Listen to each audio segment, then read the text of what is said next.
संजय भगवान मानसुखानी है और मैं आप सभी लोगों को कोलकाता से संबोधित कर रहा हूँ। आज के दिन जो विषय को हम लोग डिस्कस करने वाले हैं वो है बुद्धि, इंटेलेक्ट।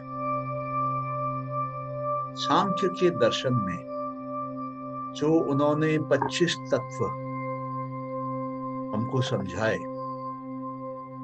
उसमें बुद्धि एक बहुत ही क्रिटिकल तत्व है, एक बहुत ही अहम तत्व है और ऐसी जगह पर ये तत्व प्लेस्ड है कि ये आसपास के सभी तत्वों पे बहुत ही भारी असर डालता है। ये वो तत्व है जो खुद पैदा होता है और दूसरों को भी पैदा करता है। ये वो तत्व है जो एक इफेक्ट है और ये वो तत्व है जो अपने आप में एक कॉज भी है और हम जो कुछ भी है उसका ये कॉज है। हम जो भी हमारा संसार है उसका ये बुद्धि प्राइमरी कॉज है, मेन कॉज है। आप बोलेंगे कैसे? बुद्धि कैसे प्राइमरी कॉज है, बुद्धि कैसे मेन कॉज है? तो आइए एक बार हम लोग उन सांख्य के 25 तत्वों को देखते हैं। तत्व का मतलब क्या होता है? तत्व मतलब प्रिंसिपल। तत्व एक मेंटल कंस्ट्रक्ट है। तो सांख्य में, सांख्य दर्शन में कपिल मुनि ने, जिन्होंने सांख्य दर्शन को बनाया कई हजार साल पहले, उन्होंने इनको तत्वों के रूप में पेश किया और बोला हमको इनको प्रिंसिपल्स के तौर पे समझना है, मेंटल कंस्ट्रक्ट के तौर पे समझना है। मेंटल कंस्ट्रक्ट के तौर पे समझने का एक बहुत बड़ा कारण है। आइए पहले देखते हैं कि ये 25 तत्व क्या है। सबसे पहला तत्व है प्रकृति खुद। दूसरा तत्व है महत। महत मतलब कॉस्मिक इंटेलिजेंस। महत वो इंटेलिजेंस है, वो बुद्धि है कॉस्मॉस की, जिससे कि पूरे कॉस्मॉस का निर्माण होता है, जिससे कि पूरे कॉस्मॉस का क्रिएशन होता है। और उसी महत, उसी कॉस्मिक बुद्धि का एक हिस्सा है इंडिविजुअल बुद्धि। वो जो इंडिविजुअल बुद्धि है वो आप ये कह सकते हैं समझने के लिए प्रिंसिपल कि वो पैदा करती है अहंकार को, और ये जो अहंकार है ये पैदा करता है मन को। और जो अहंकार है उस तत्व से निकलती हैं 5 ज्ञान इंद्रियां। इसी अहंकार से निकलती हैं 5 कर्म इंद्रियां। इसी अहंकार से निकलती हैं 5 तन्मात्राएं और इसी अहंकार से निकलती हैं 5 महाभूत। जब आप इनको जोड़ेंगे, एक प्रकृति, दूसरा महत, तीसरा अहंकार, चौथा मन, उसके बाद 5 ज्ञान इंद्रियां, 5 कर्म इंद्रियां, 5 तन्मात्राएं और 5 महाभूत, ये हो गए 20। तो 4 और 20 हो गए 24। तो ये जो 24 हैं, ये 24 प्रकृति के तत्व हैं। प्रकृति इन 24 प्रिंसिपल्स में ऑपरेट करती है, इन 24 कंसेप्ट्स में ऑपरेट करती है, इन 24 मेंटल कंस्ट्रक्ट्स में प्रकृति ऑपरेट करती है। और इसके अलावा एक तत्व जो है, जो कि अनअफेक्टेड है प्रकृति से, जो कि कांस्टेंट है, जो न तो किसी तत्व का कारण बनता है, न किसी तत्व के कारण से बनता है, वो है पुरुष, वो है आत्मा, वो है सोल। तो ये पूरे 25 तत्व हैं क्रिएशन के, जो कि सांख्य ने प्रेजेंट किए और जो कि तकरीबन सभी भारत के दर्शनों ने, भारत से निकले धर्मों ने इसको एक्सेप्ट किया। मोर और लेस सभी में आपको इस प्रकार का एक क्रिएशन का मॉडल, एक क्रिएशन का थ्योरी मिलेगा, एक एवोल्यूशन की थ्योरी मिलेगी। तो ये कहा जाता है कि ये पूरी क्रिएशन जो है ये इवॉल्व हुई है, ये पूरी क्रिएशन प्रकृति से इवॉल्व हुई। महट आया, अहंकार आया, ज्ञान इंद्रियां आई, कर्म इंद्रियां आई, तन्मात्राएं आए और पंच महाभूत आए। लेकिन जैसे मैंने पहले कहा था कि सबसे इंपॉर्टेंट रोल किसका है? सबसे इंपॉर्टेंट रोल है बुद्धि का, क्योंकि बुद्धि सबसे पहले आई। बुद्धि फर्स्ट मैनिफेस्टेशन है प्रकृति की। बुद्धि फर्स्ट एक स्पेसिफिक कंस्ट्रक्शन है, एवोल्यूशन है प्रकृति की। प्रकृति अपने आप में अनमैनिफेस्टेड है, प्रकृति दिखती नहीं है, प्रकृति छिपी हुई है। प्रकृति एक ऐसा प्रिंसिपल है जो इनविजिबल है, लेकिन उस इनविजिबल प्रकृति के तत्व से जो पहला तत्व आया, जो कि पूरे ब्रह्मांड की बुद्धि थी, जो कि पूरे ब्रह्मांड का माइंड था, जिसको कि यूनिवर्सल माइंड बोलते हैं, वो था महट। और महट का जो इंडिविजुअल लेवल पे हम समझने के लिए बोल सकते हैं है बुद्धि। तो ये जो बुद्धि है ये सात्विक होती है। ये जो बुद्धि है इसमें अच्छाई भरी हुई होती है।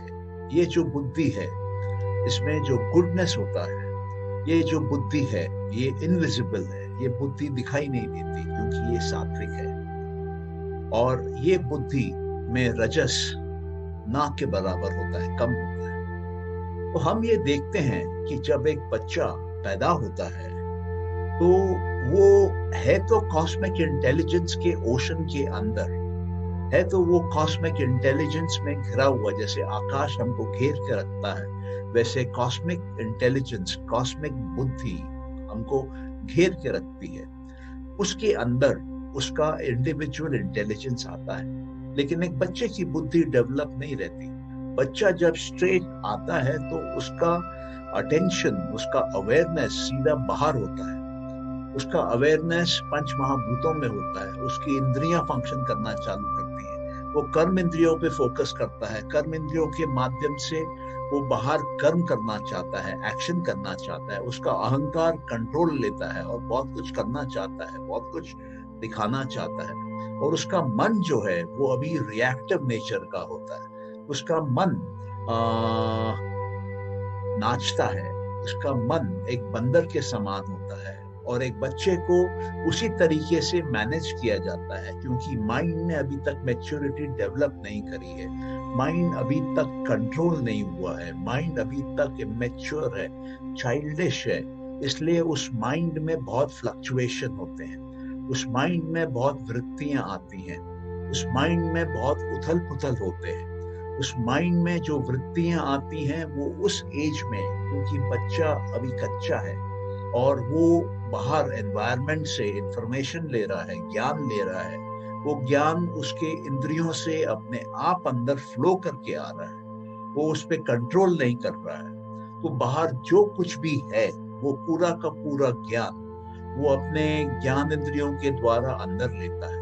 और जिस ज्ञान को भी वो नोटिस करता है वो उसकी वृत्ति बन जाती है। जिस ज्ञान को भी वो एक्सपीरियंस करता है वो उसकी वृत्ति बन जाती है। वो उसके अंदर जाके मेमोरी बनती है, संस्कार बनती है, और कुछ समय के बाद उसके लाइफ को इम्पैक्ट करना चालू करती है। वो संस्कार उसके अंदर में कर्म बनने को तैयार होने लगते हैं, और सही समय पे, सही जगह पे, सही जन्म में वो उसका संस्कार बाहर कर्म बन के आता है।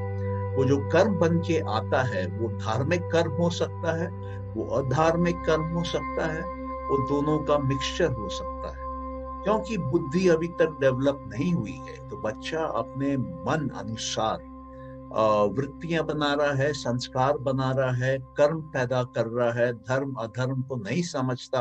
तो जो नेचुरली उसके अंदर हो रहा है वो होता जा रहा है। लेकिन जैसे जैसे वो जीवन में दुख देखता है, जैसे जैसे वो जीवन में ठोकर खाता है, जैसे जैसे वो अपने आप को एजुकेट करता है, जैसे जैसे उसके अंदर मैच्योरिटी आती है, उसकी जो बुद्धि है, उसका जो इंटेलेक्ट है, उसकी जो इंटेलिजेंस है वो खुलने लगती है, वो डेवलप होने लगती है, उसमें एक निखार आने लगता है। तो जब उसकी बुद्धि खुलती है, डेवलप होती है और उसमें निखार आता है, तब जाके वो अपने मन को मॉनिटर करना चालू करता है, मन को सुपरवाइज करना चालू करता है, मन को डायरेक्ट करना चालू करता है, और तब जाके मन कंट्रोल में आने लगता है। और जब मन के ऊपर कंट्रोल आता है तो वहां पे वृत्तियों को रोका जाता है। जैसे पतंजलि कहते हैं कि योग चित्त वृत्ति निरोध। योग क्या है? योग है चित्त के वृत्तियों को रोकना, निरोध करना, स्टॉप करना। लेकिन चित्त की वृत्तियां तो अगर अपने आप बन रही हैं, हमारा कोई कंट्रोल नहीं है, हमको बुद्धि नहीं है कि कौन सी वृत्ति बनानी है, कौन सी नहीं बनानी है, तो हम फंसते जाते हैं, हम उससे मुक्त नहीं होते हैं। लेकिन ऐसा नहीं है कि सारी वृत्तियां खराब होती हैं। वृत्तियां दो प्रकार की होती हैं। जैसे पतंजलि कहते हैं कि वृत्तियां दो प्रकार की हैं, क्लिष्ट और अक्लिष्ट। जो वृत्तियां क्लिष्ट हैं वो हमारे अंदर में क्लेश पैदा करती हैं, हमारे अंदर में योग के मार्ग पे दुविधा पैदा करती है, दिक्कत पैदा करती है। लेकिन जो वृत्तियां अक्लिष्ट हैं वो हमको मार्ग में सहायक बनती हैं, हमको योग में आगे पहुंचाती हैं, हमको अपने आत्मा का ज्ञान देती हैं, हमको हमारे मन का ज्ञान देती हैं। और इस ज्ञान से हम अपने आत्मा को अपने मन से फ्री करना चालू करते हैं, मुक्त करना चालू करते हैं, इंडिपेंडेंट करना चालू करते हैं। तो ये जो ज्ञान है, ये ज्ञान का प्रयोग होता है विवेक के आने के बाद। ये ज्ञान का प्रयोग तब होता है जब हमारे अंदर डिस्क्रिमिनेशन का पावर आता है। तो ये डिस्क्रिमिनेशन का पावर हमारे अंदर कहाँ होता है? ये डिस्क्रिमिनेशन का पावर हमारे अंदर, हमारे बुद्धि में होती है। जब हम अपने बुद्धि को डेवलप करते हैं, जब हमारे अंदर डिस्क्रिमिनेशन का पावर, विवेक की शक्ति, जब हमारे अंदर डिसर्नमेंट का पावर, डिफरेंशिएट करने की शक्ति आती है और वो शक्ति बढ़ने लगती है, तो जैसे जैसे वो शक्ति बढ़ती है हमें समझ पाते हैं कि वस्तु, मन और आत्मा, इन तीनों में फर्क क्या है। बुद्धि के माध्यम से ही इसको समझा जाता है और बुद्धि का प्रयोग करके हमको मालूम चलता है कि जो वस्तु है वो वस्तु अपने आप में एक सच्चाई है, एक रियलिटी है। चाहे उस वस्तु को कोई देखने वाला हो या नहीं देखने वाला हो, वस्तु अपने आप में इंडिपेंडेंटली एग्जिस्ट करती है। चाहे वस्तु को एक मन देखे या 100 मन देखे, वस्तु अपनी आइडेंटिटी नहीं छोड़ता, वस्तु बना रहता है। और ये जो मन है, ये मन जिस वस्तु को देखता है, वो मन उस वस्तु का इंप्रेशन का रंग अपने ऊपर चढ़ा लेता है, अपने ऊपर ले लेता है। और दूसरा हम देखते हैं अपने बुद्धि का प्रयोग करके कि जो हमारी आत्मा है, जो हमारा पुरुष है, जो हमारा सोल है, वो जब मन को देखता है तो वो भी अपना एक रंग, अपना एक छाप वो मन के ऊपर छोड़ देता है। तो मन के ऊपर हमारी छाप दोनों तरफ से आती है, आत्मा से भी आती है और वस्तु से भी आती है। इसका मतलब क्या है? इसका मतलब है कि 3 सच्चाइयां हैं। क्या सच्चाइयां हैं? सोल, माइंड और मैटर। ये 3 लेवल्स में एग्जिस्टेंस है। सोल को हम स्पिरिट बोलते हैं कुछ लोग, सोल को हम आत्मा बोल सकते हैं, सोल को हम पुरुष बोल सकते हैं, मन को हम माइंड बोल सकते हैं और ऑब्जेक्ट को हम मैटर बोल सकते हैं। तो जब हम इन तीनों में डिफरेंशिएट करना सीखते हैं कि सोल की क्वालिटी क्या है, माइंड की क्वालिटी क्या है और प्रॉपर्टी मैटर की क्या है, तब हमारे अंदर में एक स्लाइसिंग होती है। हम ऑब्जेक्ट को अलग देखते हैं, माइंड को अलग देखते हैं और सोल को, आत्मा को, पुरुष को अलग देखते हैं। साधारणता ऑर्डिनरी आदमी, क्योंकि उसकी बुद्धि डेवलप नहीं होती, क्योंकि उसने अपने बुद्धि का प्रयोग नहीं किया है, क्योंकि बुद्धि डेवलप करने के लिए कंसंट्रेशन का पावर चाहिए। जब हम कंसंट्रेशन का पावर प्रयोग करते हैं, किसी भी एक वस्तु पे अपना ध्यान लगाते हैं, स्टार्टिंग में हमको अपने ध्यान को एक जगह लाके रखना होता है।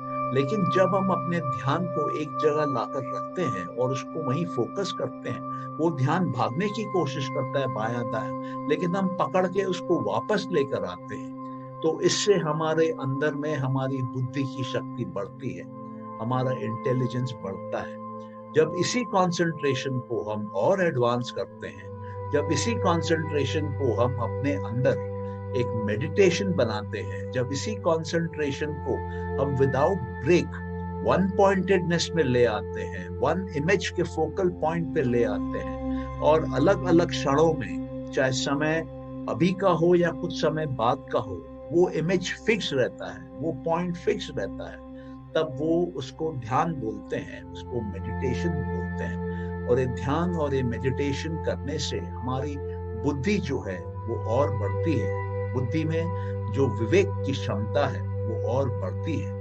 और सिर्फ विवेक नहीं बढ़ता बुद्धि में हमारा आत्मबल भी बढ़ता है, हमारे अंदर का विल पावर बढ़ता है, हमारे अंदर की आत्मा की शक्ति बढ़ती है। तो जब हमारे अंदर डिस्क्रिमिनेशन का पावर बढ़ता है, जब हमारे अंदर विल पावर बढ़ता है, तो हमारे अंदर ऑटोमेटिकली डिसीजन टेकिंग का एक पावर आ जाता है। डिफरेंशिएशन का, डिस्क्रिमिनेशन का, डिसीजन मेकिंग का, डिसर्नमेंट का, ये सारे पावर बुद्धि में डेवलप होने लगते हैं। और मजे की बात क्या है, जैसे जैसे बुद्धि में ये पावर्स डेवलप होते हैं, वैसे वैसे हम बहुत फाइन लेवल पे कंसंट्रेशन कर सकते हैं और नॉलेज को काट सकते हैं। हम चीजों की भिन्नता को देख सकते हैं। जैसे जैसे हमारी विवेक की शक्ति बढ़ती है, हम ये पाते हैं कि हमारी ज्ञान की शक्ति बढ़ती है। और जब हम इस ज्ञान की शक्ति को और आगे ले जाते हैं, विवेक की शक्ति को और आगे ले जाते हैं, इसको धारणा और ध्यान के माध्यम से आगे समाधि में लेकर जाते हैं, तब हम ये देखते हैं कि हमारे अंदर से जो हमारा मन का फ्लक्चुएशन जो होता है वो कंप्लीटली गायब हो जाता है। और हम एक ऐसे डोमेन में आ जाते हैं जहां पर कि अब हमारे पास नॉलेज ऑटोमेटिकली फ्लो होके आने लगता है, प्रज्ञा के माध्यम से, इंट्यूशन के माध्यम से, प्रतिभा के माध्यम से, इंसाइट के माध्यम से। तो ये जो ज्ञान अभी जो आता है बुद्धि के पास, और बुद्धि उसको समझ पाता है कि ये जो ज्ञान है, ये ज्ञान संसार का ज्ञान नहीं है। ये ज्ञान जो है, ये प्रकृति जिसको हम जानते हैं, हम पहचानते हैं, ये उसका ज्ञान नहीं है। ये ज्ञान का सोर्स कुछ और है।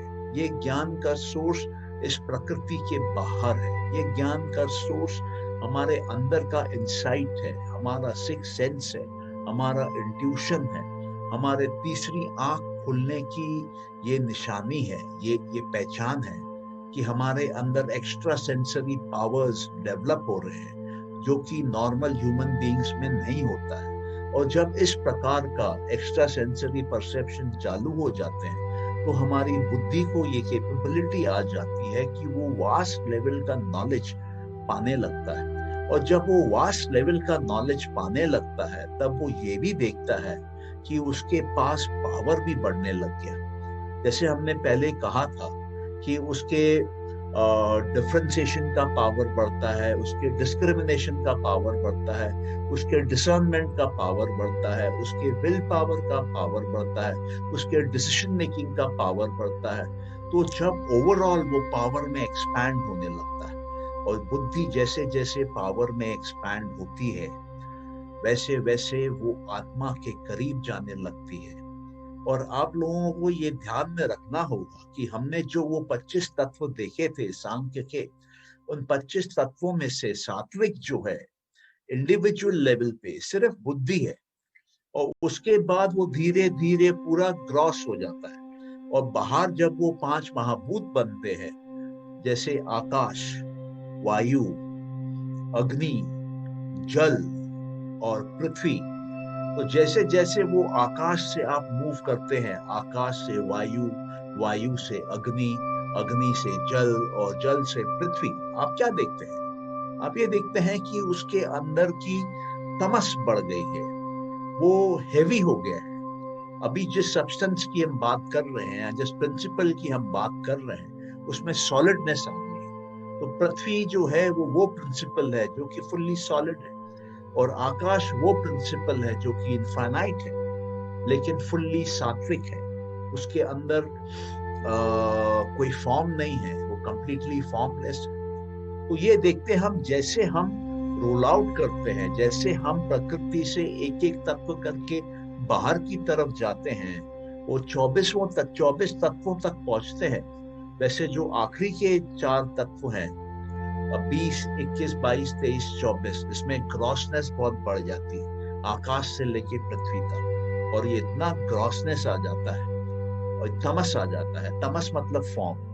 जब हम इंद्रियों के द्वारा बाहर से तमस ले रहे हैं अंदर, क्योंकि ज्ञान तो अंदर आएगा, तो जब तमस का ज्ञान आता है, तामसिक ज्ञान आता है, तब वो ज्ञान हमारे अंदर, हमारे चित्त में मेंटल पिक्चर्स फॉर्म करता है, मेंटल इमेजेस फॉर्म करता है, और जो जाके चित्त में स्टोर होता है, और वहां पे अंदर में फ्लक्चुएशंस, वृत्तियों का कारण बनता है। जब वो बाहर से भी अंदर आता है, तब अंदर बदलाव करता है, और जब अंदर रहता है, तब अंदर अपने आप में कॉन्स्टेंटली बदलाव करता रहता है। तो ये तामसिक इमेजरी, ये एक वृत्तियों का कारण बनती है। और साथ में हम जो आवाजें सुनते हैं, ये भी जाके हमारे सिस्टम में रिकॉर्ड होते हैं, और जब ये हमारे नर्वस सिस्टम में रिकॉर्ड होते हैं, तब ये भी हमारे अंदर तमस पैदा करते हैं। ये भी हमारे अंदर फॉर्म्स को रिकॉर्ड करते हैं, विजुअल फॉर्म्स, साउंड फॉर्म्स, ये सब रिकॉर्ड हो रहे हैं। ये सब तामसिक है। ये हमारे चित्त के ऊपर डेटा लोड कर रहे हैं, डेटा स्टोर कर रहे हैं, जिससे कि हमारे चित्त का परफॉर्मेंस लेवल गिरने लगता है, चित्त के अंदर वायरस आने लगता है, और चित्त का परफॉर्मेंस फेल होने लगता है। और उसी प्रकार जब रजस, बाहर का मूवमेंट, बाहर का चेंज जब अंदर आता है, तो वो भी अंदर एज अ चेंज रिकॉर्ड होता है, रजिस्टर होता है। तो जब वो अंदर एज अ चेंज रिकॉर्ड होता है और रजिस्टर होता है, उसी को तो वृत्ति बोलते हैं।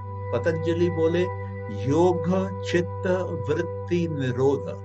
योग क्या है?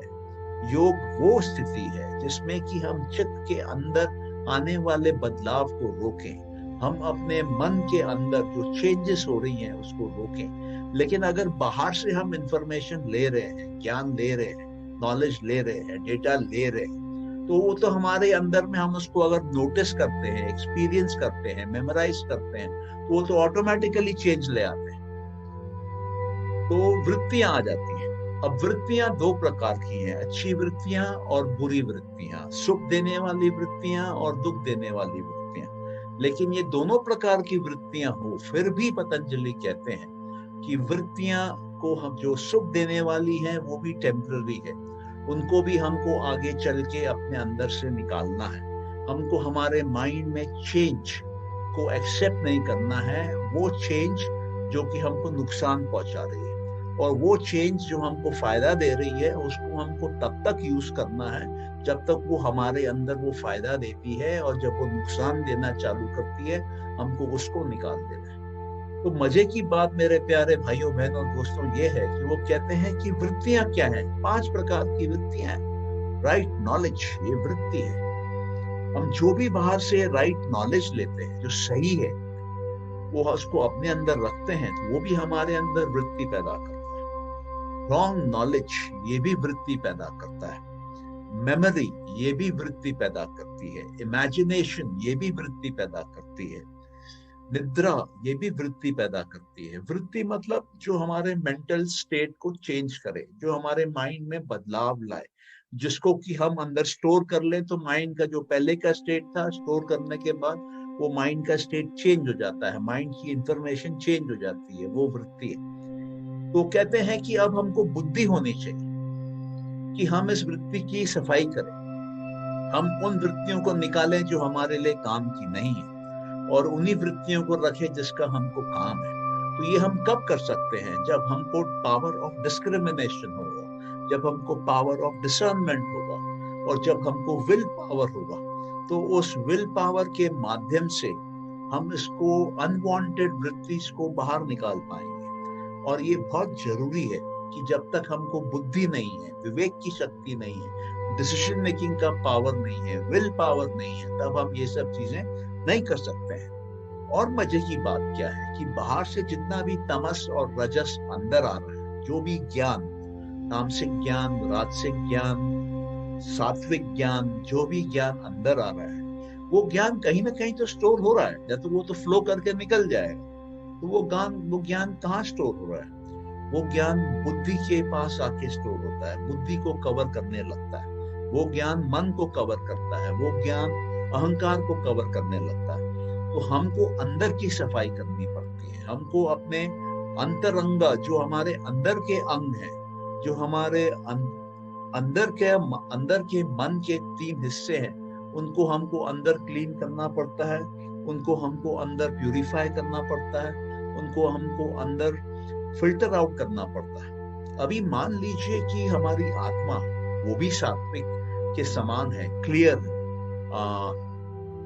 फॉर्मलेस है, उसमें कोई चेंज नहीं, कोई बदलाव नहीं, और हमारी बुद्धि भी सात्विक है, बुद्धि भी फॉर्मलेस है। तो पुरुष जो है वो जीवन को जो देखता है, वो देखता है बुद्धि के माध्यम से, बुद्धि के खिड़की से वो अंदर झांक के देखता है। वो देखता है अहंकार को, वो देखता है महत को, वो देखता है मानस को, मन को, वो देखता है ज्ञान इंद्रियों को, कर्म इंद्रियों को, तन्मात्राओं को, और वो पंच महाभूतों को, वो सबको देखता है। लेकिन जैसे जैसे हम अंदर की सफाई चालू करते हैं, वैसे वैसे हमारी बुद्धि सात्विक होने लगती है। आप उसको कुछ इस प्रकार से समझ लीजिए कि अगर एक बाहर स्ट्रीट लाइट है और उसके अंदर सोडियम वेपर लैंप लगा है, बहुत तेज उसमें रोशनी है, लेकिन उसके आसपास अगर मच्छर है, ढेर सारे मच्छर है, और वो मच्छर गोल गोल घूम रहे हैं उसके ऊपर, तो क्या हुआ? वो जो मच्छर हैं, वो मच्छर जो है वो तमस है, वो रूप है, वो शेप है, उनका एक साइज है, उनका एक वेट है, उसको आप समझ लीजिए कि वो तमस है। तो तमस का गुण है वहां पर। और क्योंकि मच्छर घूम रहे हैं, चल रहे हैं, उड़ रहे हैं, तो वो रजस का गुण है।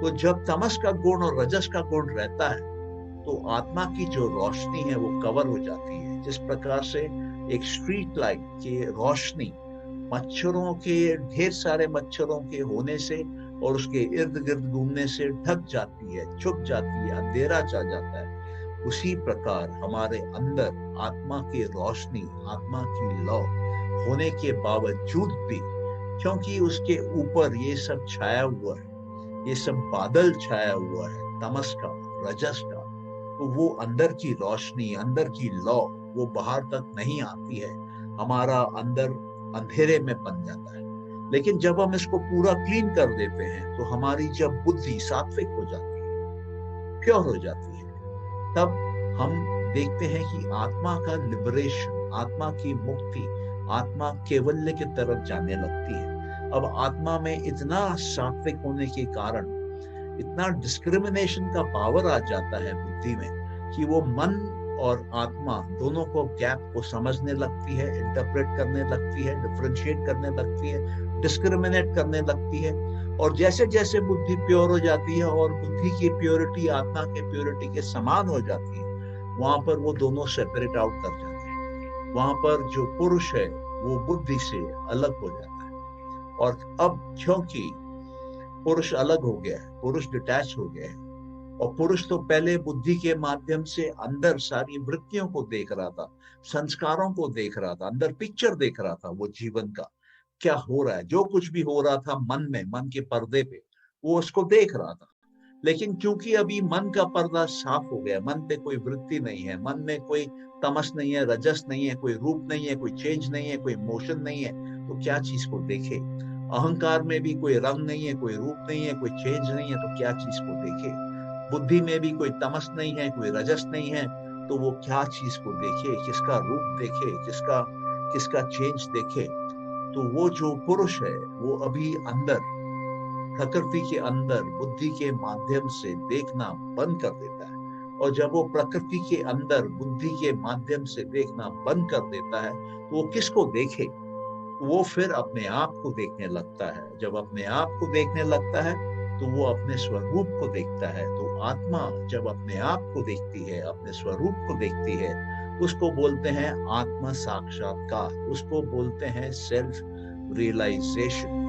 अभी आत्मा अपने आप में ही कंप्लीट है, अभी आत्मा को प्रकृति की जरूरत नहीं है, और प्रकृति को भी अभी आत्मा की जरूरत नहीं है। तो प्रकृति भी अपने सारे गुणों को ठंडा करने लगती है। गुणों का मूवमेंट, हमने देखा था कि प्रकृति के 3 गुण हैं, रजस, सत्व और तमस। एक है फॉर्मलेसनेस, एक है फॉर्म और एक है ट्रांसफॉर्मेशन, चेंज। तो ये तीनों गुण अब इनकी जरूरत खत्म हो गई है, क्योंकि ये जो नाच दिखा रहे थे, ये जो अलग अलग रूप में आ रहे थे, अलग अलग चीजें बन के, अलग अलग वस्तुएं बन के, अलग अलग मैटर का अलग अलग शेप, साइज, कलर देके आत्मा को, पुरुष को लुभाए हुए थे, और पुरुष इनको देखे जा रहा था, इनके नाच को मन पे देख रहा था। अब क्योंकि पुरुष देख नहीं रहा है, तो इन गुणों का कोई पर्पस ही नहीं है नाचने का, आपस में एक दूसरे से इंटरेक्ट करने का, कुछ नए वस्तु बनाने का, वस्तु में बदलाव लाने का। वो गुण जो है वो अपने आप में अपनी एक्शन, अपनी एक्टिविटी बंद कर देते हैं। रजस जो है वो बंद हो जाता है, और जब रजस बंद हो जाता है तब सत्व और तमस, इसमें कोई मूवमेंट नहीं है, तो ये वैसे के वैसे गुण जो हैं वो डिसअपियर हो जाते हैं। और समय जो है वो समय भी गुणों के साथ जुड़ा हुआ है, क्योंकि समय जो है वो चलता है और रजस जो है वो बदलाव है। तो समय और रजस दोनों आपस में जुड़े हुए हैं, लेकिन जब सारा बदलाव ही बंद हो गया तो समय ही बंद हो जाता है। तो वहां पे समय का भी चलना रुक जाता है, समय का भी कोई काम नहीं है, समय का भी रोल खत्म हो जाता है। तो इस परिस्थिति में जब बुद्धि आत्मा के समान हो जाती है, तब पूरी की पूरी प्रकृति, सारे के सारे ये 24 जो इवॉल्व होके आए थे वो डिसॉल्व होने लगते हैं। प्रकृति डिसोल्यूशन के मोड में जाती है, अपने आप को डिसॉल्व करते हुए अपने अंदर समा जाती है, और पुरुष अपने आप में अलग हो जाता है। जब ये दोनों साथ में आते हैं उसको क्रिएशन बोलते हैं, जब ये दोनों अलग हो जाते हैं उस स्टेट को डिसोल्यूशन बोलते हैं। तो गेम क्या है? दोनों का आना साथ में और अलग होना, आना साथ में और अलग होना, आना साथ में और अलग होना। ये दोनों हमेशा परमानेंटली रहते हैं, लेकिन ये आते हैं और जाते हैं, आते हैं और जाते हैं। तो इसलिए अगर आप इस पर्सपेक्टिव से सुनेंगे, सोचेंगे, समझेंगे, तो आप ये समझेंगे कि केवल्य का स्टेट, फाइनल लिबरेशन, मुक्ति, वो भी एक टेम्पररी स्टेट है। जब डिसॉल्व हो गया क्रिएशन, डिसोल्यूशन हो गया, प्रकृति और पुरुष अलग अलग हो गए, तो प्रकृति तो अलग रह नहीं सकती, प्रकृति में तो बदलाव आना ही है। और जब प्रकृति में बदलाव आएगा तो वो वापस पुरुष से मिलन होगा, वापस से एक नई क्रिएशन होगी। इसलिए कहते हैं कि प्रकृति जो है वो साइकिल्स से जाती है। प्रकृति इवॉल्व होती है, प्रकृति डिसॉल्व होती है, प्रकृति पूरी की पूरी खिल के बनती है, प्रकृति फिर प्रलय में जाती है, पूरी की पूरी डिस्ट्रॉय होके अपने अंदर समा जाती है। अब ये कितने साइकिल से चल रहा है, ये कितने युगों से चल रहा है, ये अनादि काल से चल रहा है। इसका ना कोई स्टार्ट है, ना इसका कोई एंड है, ये सदा के लिए है। तो ये जहां से समय चालू होता है, वहां से समय कहाँ से चालू होता है? समय कहीं से चालू नहीं होता है, क्योंकि समय सदा के लिए। तो ये प्रकृति और पुरुष, ये दोनों सदा के लिए है। ये मिलते हैं, बिछड़ते हैं, मिलते हैं, बिछड़ते हैं, और यही दो रियलिटीज हैं। और इनका जब मिलन होता है वहां पर बुद्धि आती है, और बुद्धि से पूरा क्रिएशन होता है। और इनका जब डिसोल्यूशन होना होता है तब भी बुद्धि का रोल आता है, क्योंकि बुद्धि ही सात्विक है। तो जब बुद्धि पूरी तरीके से 100% सात्विक हो जाती है, तभी वहां पर जो आत्मा है वो बुद्धि से डिसएंगेज करती है, तभी पूरी की पूरी प्रकृति डिसॉल्व होना चालू करती है। तो मैं रिपीट करता हूँ, स्टार्टिंग में प्रकृति जब बनना चालू करती है तो कॉस्मिक बुद्धि, कॉस्मिक इंटेलिजेंस के माध्यम से प्रकृति इवॉल्व होती है। अहंकार और ये मन और ज्ञान इंद्रियां, कर्म इंद्रियां, तन्मात्राएं और पंच महाभूत बनते हैं, और ये संसार चलता है, ये एवोल्यूशन चलता है। और जब आगे जाके पूरा का पूरा कचरा हो जाता है, पूरा तमस और रजस क्रिएशन के अंदर आ जाता है, सिर्फ सत्व नहीं रहता है, तब वहां पे बहुत पीड़ा, बहुत कष्ट, ये सब दुख होते हैं। लेकिन जब, क्योंकि प्रकृति का स्वभाव है बदलते रहना, और जब बहुत दुख, बहुत कष्ट आ जाते हैं, तब प्रकृति अपने आप को अपने आप को बदलती है और अपने आप को बदल के अपने अंदर सत्व को बढ़ाना चालू करती है, अपने अंदर प्यूरिफिकेशन करके तमस और रजस को हटाना चालू करती है, मिटाना चालू करती है। और ये मिटाते मिटाते जब बुद्धि वापस पूरी सात्विक हो जाती है, तब वो आत्मा से अलग होती है। अब इसको कुछ इस प्रकार से भी आप समझ सकते हैं, जैसे कि हम सुनते हैं कि विष्णु जो है वो अवतार लेते हैं जब भी बहुत ज्यादा अधर्म हो जाता है, तब वो अवतार लेके आते हैं और धर्म का वापस स्थापना करते हैं। उसी प्रकार जब क्रिएशन में बुद्धि के जगह जहां पर बहुत जो सात्विक होनी चाहिए, वहां पर अगर बाहर से बहुत ज्यादा तमस, बहुत ज्यादा रजस ये अंदर आ जाता है। तमस मतलब फॉर्म, रजस मतलब चेंज। ये फॉर्म और चेंज क्या करते हैं? ये फॉर्म और चेंज हमारे माइंड के ऊपर छा जाते हैं, हमारे माइंड का फुल डेटा को भर देते हैं और अंदर आने के कारण वो अंदर और चेंज ट्रिगर करते हैं। अंदर से भी वो हमारा जो हमने जो स्टोर किया है वो कुछ ना कुछ नॉलेज पैदा करते रहता है, बाहर से भी नॉलेज लेता रहता है। और ये जो कांस्टेंट अंदर में फ्लक्चुएशन होता है, चेंज होता है, डिफरेंसेस होते हैं, उससे और वृत्तियां पैदा होती हैं, और संस्कार बनते हैं, और कर्म बनते हैं, और धर्म होता है, और अधर्म होता है। कंप्लीट कैओटिक सिचुएशन हो जाती है। उस कंप्लीट कैओटिक सिचुएशन में अवतार आते हैं। अवतार आते हैं मतलब हमारे अंदर प्रकृति वो कंडीशन पैदा करती है जिससे कि वो तमस और रजस को कंट्रोल करना चालू करती है, तमस और रजस को काबू करना चालू करती है, बुद्धि को प्यूरिफाई करना चालू करती है। और जब बुद्धि को प्यूरिफाई कर लेती है, रजस तमस को कंट्रोल कर लेती है, तब बुद्धि सात्विक हो जाती है। वहां पर मुक्ति है, वहां पर पूरे क्रिएशन की मुक्ति है। वहां पर आत्मा अलग हो जाती है, प्रकृति अलग हो जाती है, पूरी क्रिएशन डिसॉल्व हो जाती है और इंतजार होता है फिर वापस एक नई क्रिएशन आती है। और उसी प्रकार से ये कहानी आगे बढ़ती रहती है। तो चलिए यहीं पे विराम करते हैं। आशा करते हैं कि आप लोगों ने इस इंटरेस्टिंग कहानी को सुना होगा, समझा होगा और गहराई से उतरा होगा आपके मन में।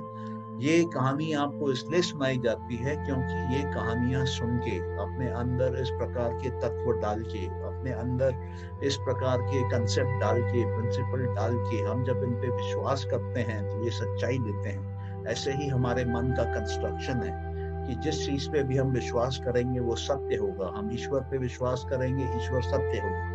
हम ये विश्वास करेंगे सच्चे मन से कि ईश्वर मेरे को बड़े से बड़े समस्या से बचाएगा, तो ईश्वर आपको बड़े से बड़े समस्या से बचाएगा। आपके अंदर के मन की शक्ति से, आपके अंदर के प्रारंभिक वृत्ति और संस्कार से वो ईश्वर कर्म करते हैं। उसी प्रकार से हम जो सोचते हैं वो सत्य है। तो जब आप इस कहानी को समझेंगे और आप ये देखेंगे कि तमस को काबू करना आपके बस में है, रजस को काबू करना आपके बस में है, और जब आप रजस और तमस को काबू करते हैं तब आपका जीवन सात्विक हो जाता है, आपका जीवन डिवाइन हो जाता है, आपका जीवन गुडनेस से, धर्म से भर जाता है। और तब आप एक अनंत खुशी, एक अनंत आनंद की जिंदगी जीते हैं। तो हम यही आशा करते हैं कि आप भी आनंद में रहें, आपका परिवार भी आनंद में रहे, और ये ज्ञान लेके आपके समाज के लोग भी आनंद में रहें, हमारे देश के सारे लोग आनंद में रहें, और विश्व के भी सारे लोग आनंद में रहें। इसी आशा के साथ,